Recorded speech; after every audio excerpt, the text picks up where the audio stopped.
go over some of the standards for your workouts on Saturday. We're going to cover event 1, what goes up must come down, and event 2, pretty glunky.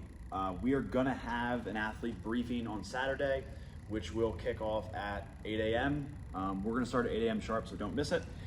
But in that briefing, we're going to field questions, but we want to give you the standards prior to Saturday so you can think on it. So event 1 for time, 100 pull-ups. If you're doing scale, it's going to be ring rows, which we're going to cover in a second. 400-meter run, both athletes are going to run. When you get back, 35 thrusters. These are shared. This will be one person working at a time. Both athletes will share the calories on the Echo bike. You'll be given one bike. Same deal on the way back down. Please note that scaled, we'll be doing a ring row.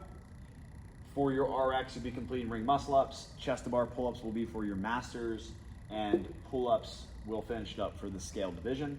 This is going to have an 18-minute cap. The standard for your pull-up and your chest-to-bar are your common standards. Your chin has to be over the bar. For chest-to-bar, your chest has to touch the bar. Ring muscle-up, we have to see an extended elbow while your shoulder is stacked over your wrist. So it's nothing outside of the ordinary. This is slightly outside of the ordinary, so let's talk about it. Your ring row, your heels must be on the red tape, both heels. And you must maintain a relatively straight line from shoulder, hip to heel. What won't happen is if you are kipping these, that will count as a no rep. So your judge will make sure you're maintaining a straight line, your heels are on the tape, and you guys are facing inside of the rig. And we'll cover all this day. Okay, for event 2, pretty glunky. This is gonna be a 10-minute cap. If you're gonna buy in, every single team, no matter the division, will be a 1,000-meter row. The time frames that are allotted for each division have been posted, so you can see those, and you must complete that row in under that time.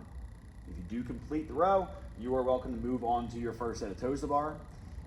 You must complete the row. If you don't in that time, you're gonna have a 20-second penalty, which you'll see as a big deal because in the remaining time, you're gonna row for as many calories as you can, which will subtract 1 second per calorie completed when you finish.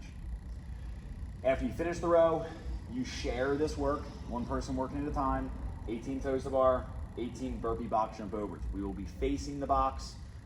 We won't be next to the box. We'll be facing the box. Then we'll go through 18, 18, 15, 15, and so on. Anytime left in the 10-minute window, you'll row for as many calories as you can complete.